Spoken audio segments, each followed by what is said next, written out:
Hello everyone and welcome to Sunburned. Albino ranks every mythical Pokemon from worst to best. Mythicals are Pokemon that could only be obtained from events, like the kind that made you go to GameStop. It was very annoying and most of the time I didn't bother and watched some of their movies instead, or just read about them on the internet. I ranked all the regular legendaries in a separate video. I'll link in the description if you want to check that out first or afterwards, but let's get started with my heavily biased personal based in nothing opinions. Number worst, Fiona. Take the I in Fiona, move it to the front, and send this Pokemon straight to voicemail. Fiona hatches out of Manafee's egg, and then never evolves into a Manafee. It has no potential. It's the only baby Pokemon that stays a baby. The Pokedex entry reads that it drifts in warm seas, and it always returns to where it was born, no matter how far it may have drifted. Wow, that's impressive. You have the same life story as a salmon. Fiona is less interesting than a real fish. How is that possible? Number 21, Volcanion. I must have missed the boat somehow on this one because I don't remember hearing anything about Volcanion in the X and Y days. This thing's ugly. Straight up, not sorry. You're just a boulder with a door knocker attached to it. Knock, knock, knock. Hello, is there a cool Pokemon here? Oh, my mistake. Please don't spray warm water on me. That feels hella relaxing. I'd hate that. I haven't seen this Pokemon's movie yet. What's it called? Hot Tub Time Machine?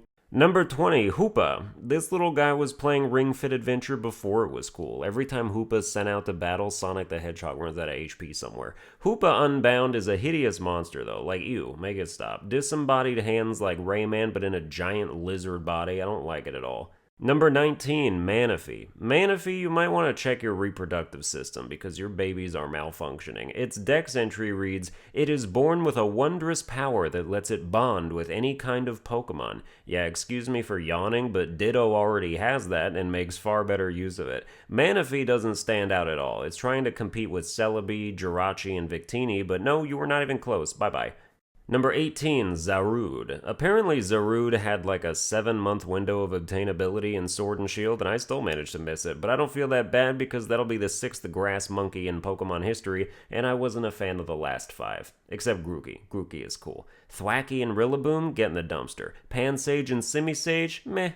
Zarud is apparently a Pokemon that lives in packs with other Zarud, so please tell me what is mythical about it. Look guys, it's the mythical Pokemon Zarud, thought to be a myth, passed down in legends, and look, there's 30 more of them! Yeah, no, you're basic. Number 17, Zarara. I didn't think this Pokemon was real for a long time because I thought it was some fan dub of Zoroark, but no, it's real, and exists for who knows why. Zarara can't even produce its own electricity. It has to steal it from other sources, so if it shows up in your house, just turn the lights off and it won't do shit. This was the Mythical that hammered home the idea for me that Mythicals no longer really mean anything. Game Freak can just toss a Zarara at us and barely trigger a rumble of excitement. Number 16, Magirna. This is like if Pinocchio was actually helpful and worth a damn. Magirna is the creation of some genius 500 years ago, trained to be a mechanical nurse or something, and I actually don't mind it. From here on out, I at least sort of like every mythical Pokemon on the list. Magirna is a robotic empath. It synchronizes its consciousness with its target and becomes able to feel and understand what they're feeling, so if it could talk, it would make a killer therapist. Number 15, Meltan. Meltan was actually the first time in a long time I remember being around for a mythical reveal and actually being like, oh, that's neat. They had a realistic trailer for it and everything, showing it hanging around household objects since it was a Pokemon Go edition, and I appreciated how grounded it felt. If you want to train Meltan, I hope you don't have a nut allergy, or you better bolt out the door and just make sure you wash her where you're going. Number 14, Genesect. The weird thing about Genesect is that it can learn Flame Charge, a move where you cloak yourself in fire and then attack, and then being a bug steel type, it somehow doesn't kill itself. That's like Charmander having a move where it dips its tail in the river. Charmander, use Aqua Tail! Oh no, Charmander! I guess Genesect is just a badass. Bug Steel is a popular type combo, but Genesect's Elemental Technoblast sets it apart. It's pretty alright. Number 13, Melmetal. What a colossus. Melmetal is a straight-up cool Pokemon. You should be terrified if you have to fight this. It'll grind your bones into dust and then absorb whatever piercings you have. Any Pokemon that takes a punch from Melmetal should be in the Pokemon Center for at least 6 months, and that's if they didn't just go splat on the wall. Number 12, Shaman. I've actually seen Shaman's movie like 10 years ago, and I must say that for being known as the gratitude Pokemon, it's kind of a bitch. Shaman can talk, and it's hella condescending and rude to basically whoever it's speaking to, sort of ruins the cuteness factor for me. You took an adorable little garden chinchilla and made it a dickhole. Why did you do that? Shaman gets a sky form that makes it look like a guest star on Paw Patrol, but I'm still bemused. Number 11, Darkrai. Darkrai is the master of nightmares. Big deal. I have those twice a week and sleep paralysis like once a month. Your red bear trap neck doesn't scare me. I was forged in nightmare. Darkrai is cool, that's about it. Fast and strong, which I like, and a sprite that distorts its features enough so that when I'm looking at this close-up picture instead, I'm like, oh, that's how its face works. I used to think the red part was the mouth. Number 10, Keldeo. A horse with fabulous hair, the equestrians in the crowd are sitting cross-legged at the side of it. When Keldeo unlocks his potential, a jagged horn grows from his forehead, known as his resolute form. But I say they should have kept it simple and just called it the horny form. Maybe the engorged form? That sword is not circumcised, that's all I'm saying. Number 9, Diancie. Diancie is literally a diamond in the rough. Elegant, classy, luxurious, yet a free spirit. Imagine being Diancie in a kingdom of Carbink. Even the strongest Carbink would still be you settling tremendously if you were going for a mate. Diancie needs a diamond prince. Mega Diancie, forget about it. Too regal for the eyes to even comprehend. It's the most expensive sentient chandelier to walk the earth. Diancie can make diamonds out of thin air. If there's any mythical Pokemon I'd want for life-improving purposes, she's the best pick, since Jirachi is just a low-key thief, and you know that'll blow up in your face eventually.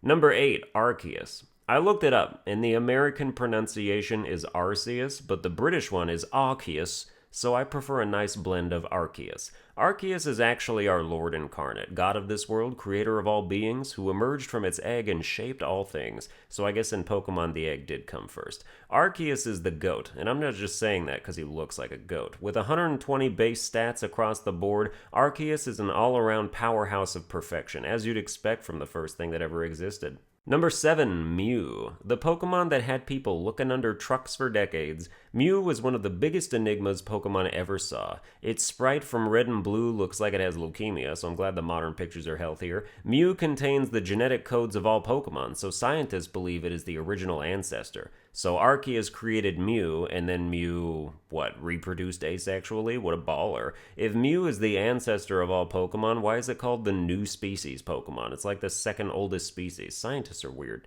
Number 6, Celebi. One of the dex entries says, this Pokemon traveled through time to come from the future.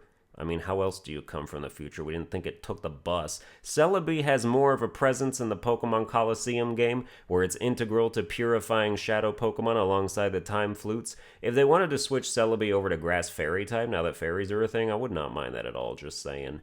Number 5, Jirachi. Jirachi the Wish Faker. All this fanfare about how Jirachi can grant any wish, but it just teleports other people's stuff. You want riches beyond your wildest dreams? They're coming out of the charity coffers. You want diamonds and rubies? K Jewelers is about to find an empty display case. Want your cancer removed? He'll probably go put the tumor in some 5-year-old instead with a huge smile on his face like, yay, I'm granting wishes. That said, Jirachi is still absolutely adorable and a delight, no matter how hard you're going to jail just for being around one for half an hour. Number 4, Deoxys. Badass alien with multiple cool forms? Yes, that's all, folks. Number 3, Marshadow. I want more ghost fighting types. It's a horrifically underutilized combination. Marshadow is cool and cute at the same time, a spooky master of martial arts with a squeezable face and body. One of the Pokedex entries calls this Pokemon Craven, which means contemptibly lacking in courage. Like, damn Pokedex, chill out. Contemptibly? The Pokedex is literally mad that Marshadow hides from people. Was that entry written by a scientist who spent 50 years trying to find one? This Pokemon is craven and despicable and a piece of shit coward, and I fucked its mom. Signed, Professor Kukui. Marshadow is a good boy. Slander will not be tolerated. Number 2, Meloda. Damn, almost all the best mythicals are psychic type. Meloetta is a songstress. I'm a musician. It's not hard to see the appeal. Her hair is a staff with actual notes on it. That's insane. I vaguely remember the episode of Black and White she was in where she had an actual trainer who was like disillusioned for some reason I forgot and was shunning her, and I'm sitting here seething with jealousy. Like, you absolute idiot. You have Meloetta as your partner and you're brushing her off because you're sad your wife died or something? Grow up. I'm trying to catch a Meloetta so we can hit the top 40 charts together. You'll be like, Ariana who? Number 1, Victini. There's just nothing cuter out of all mythicals, out of all legendaries. Victini is my all-time favorite irregular Pokemon. I've seen its movie. I love how it flies around. I love the part where Ash is trying to save a deerling from falling off a cliff, and he picks it up, and then the cliff gives way, and Victini secretly makes Ash jump like a 900-foot gap safely, and all his friends see it and are just like, wow, that was a close one. Like, alright guys, say nothing of Ash's newfound superpowers, you blind bats. Selfless acts like that are why Ash is goated, by the way. Victini has a signature move that does 180 damage. You're toast. It's called V-Create, but you're getting destroyed. Victini is so unique, it's number 0 in the local Pokedex. Its ability is an accuracy booster for its whole team, and a ZOMG, it's so cute. Well, that's going to do it for this ranking. I hope you enjoyed it. If you did, you can like, share, and subscribe. Follow me on Twitter at Sunburned Albino. Check out my other ranking videos, of which there are many, and I'll see you guys next time.